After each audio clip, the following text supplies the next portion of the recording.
Hi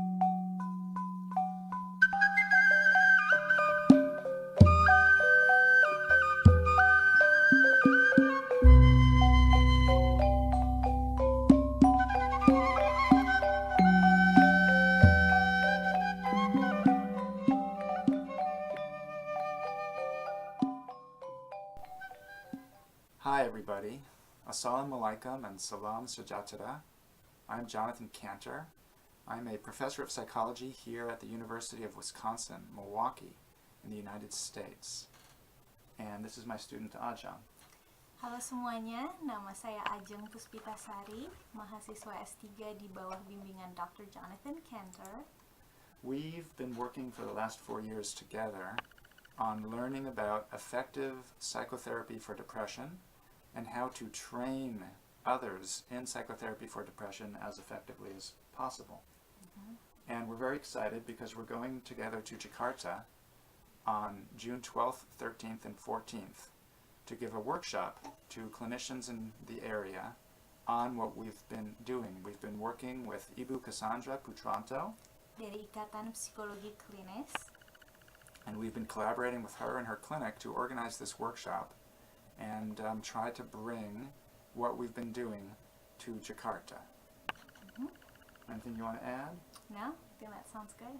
So what we'd like to do with this short video is briefly introduce what we've been doing and what we're hoping to achieve at the workshop, and hopefully generate some interest in coming to the workshop and working with us and collaborating with us on this project in the future.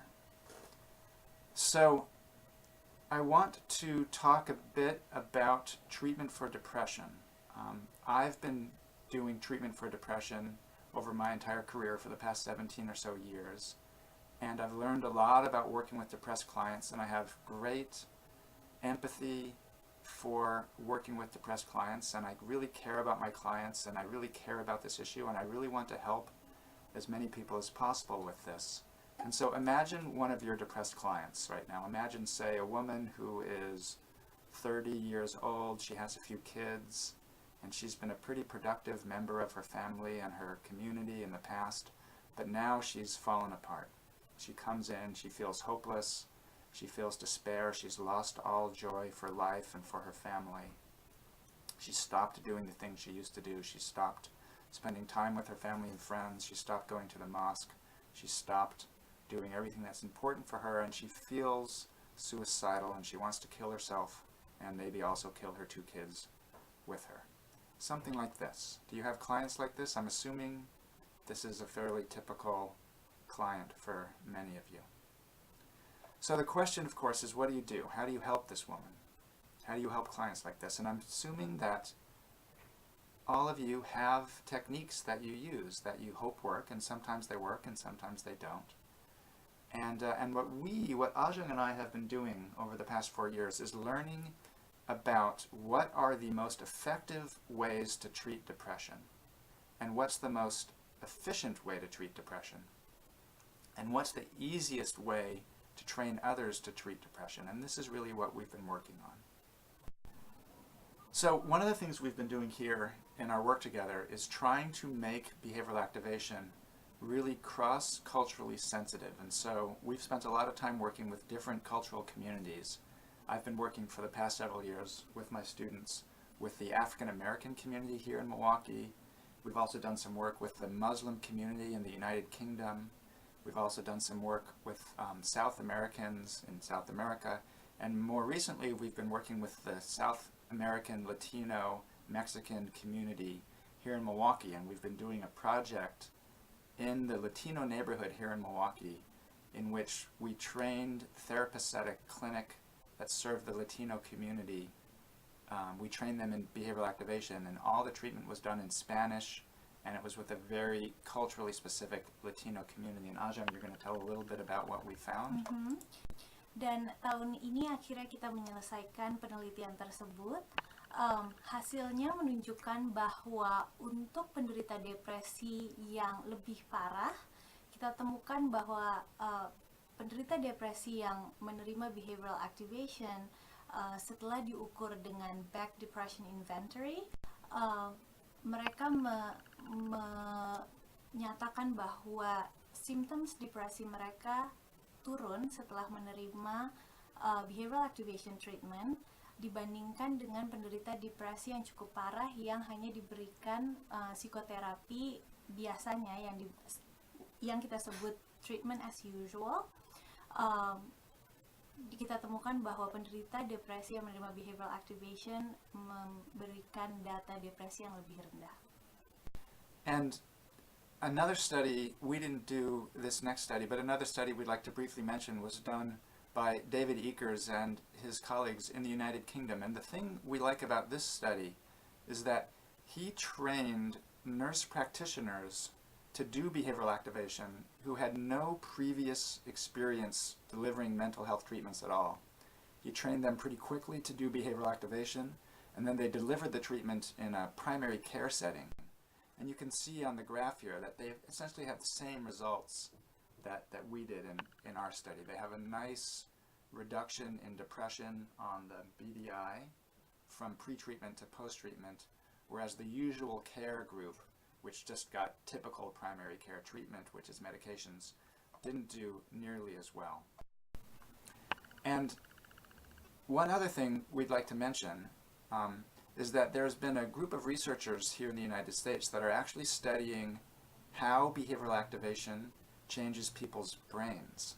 And they have found that after a successful course of behavioral activation, people's brains change in ways that suggest that they're getting. I don't understand what's this graph. Do you? I don't either. We don't. Looks We don't. good. Yeah, we don't quite understand this, but the psychiatrists who do the research are getting very excited about how behavioral activation changes the brain, just like we want, a medication to change the brain. So people are becoming very serious about the effects of this treatment. So that was just a few research studies on behavioral activation. There are many, many more research studies that researchers here in the United States, as well as increasingly around the world, are engaged in, including a study recently done in Iran, where they showed that therapists in Iran could have really good effects with behavioral activation compared to medications. And studies in other parts of the country, other parts of the world as well. And but we didn't want to bore you with all of those data. We just wanted to give you a little sample. But we do feel that there's something important happening with this treatment. It's not just us doing it. What we have been focusing on is how to train behavioral activation as effectively as possible. And this is what we're excited about. And this is what we want to come to Jakarta and share with you. We have taken behavioral activation and we have broken it into a series of very simple skills to learn. And we train each of those skills separately. And when we train the skills, it's unlike this video, it's not just me and Ajong lecturing at you the whole time. We get very involved and work with people individually, and we do lots of exercises, and mostly there's lots of practice and practice and practice, and we give feedback. And through this process, what we call active learning, we can get people to learn how to do behavioral activation very, very quickly. Saya sendiri tahun lalu datang ke Indonesia untuk memberikan pelatihan behavioral activation yang pertama. Kali ini kita bekerja sama dengan University of Wisconsin Milwaukee, Ikatan Psikologi Klinis, dan Universitas Al-Azhar untuk bisa memberikan pelatihan behavioral activation yang kedua. Dan kali ini Dr. Jonathan Cantor akan datang ke Indonesia bersama saya. Bagi para peserta pelatihan akan mendapatkan sertifikat yang diberikan oleh University of Wisconsin Milwaukee dan Ikatan Psikologi Klinis. Saya juga akan membicarakan sedikit hasil dari training behavioral activation yang kami berikan. Kami telah melakukan 4 pelatihan sejauh ini, namun data yang akan saya bicarakan adalah data dari pelatihan kedua, dan data lainnya sedang kita proses untuk publikasi. Untuk pelatihan kedua dari behavioral activation kami, kita temukan bahwa peserta menunjukkan kenaikan dari kemampuan mereka memberikan strategi-strategi behavioral activation sebelum training dibandingkan ketika sesudah training dan 1 bulan setelah training. Bisa dilihat dari graf ini, peserta menunjukkan peningkatan dari kemampuan mereka memberikan strategi behavioral activation. So, we hope we will meet you in Jakarta on June 12th, 13th, and 14th. And I also want to say that our plan is not to just come to Jakarta and do this training and then leave. We really want to find people who are interested in learning behavioral activation and working with us over time to become really skilled in behavioral activation, and ideally help you become a trainer yourself so you can go throughout Indonesia and do what could be as helpful as possible in spreading effective treatment for depression to the areas and to the people who are important to you. So that's our plan. We hope this has been interesting for you, and we hope you can find the time and resources to come join us when we're in Jakarta and get to know us and start to work with us. Now you're going to talk a little bit about who to contact? Ya, bagi teman-teman yang tertarik untuk mengikuti pelatihan kami bisa menghubungi Ikatan Psikologi Klinis. Kami telah sediakan atau kami telah berikan informasi siapa yang perlu dihubungi dan nomor telepon yang perlu dihubungi. Jika ada pertanyaan setelah video ini, saya akan berikan email saya dan juga email Dr. Jonathan Cantor. Bisa hubungi kami jika ada pertanyaan tentang pelatihan kami. Okay, well that's it. So thank you very much for listening. We hope this was useful. Assalamualaikum and salam sejahtera, and see you soon. Ya.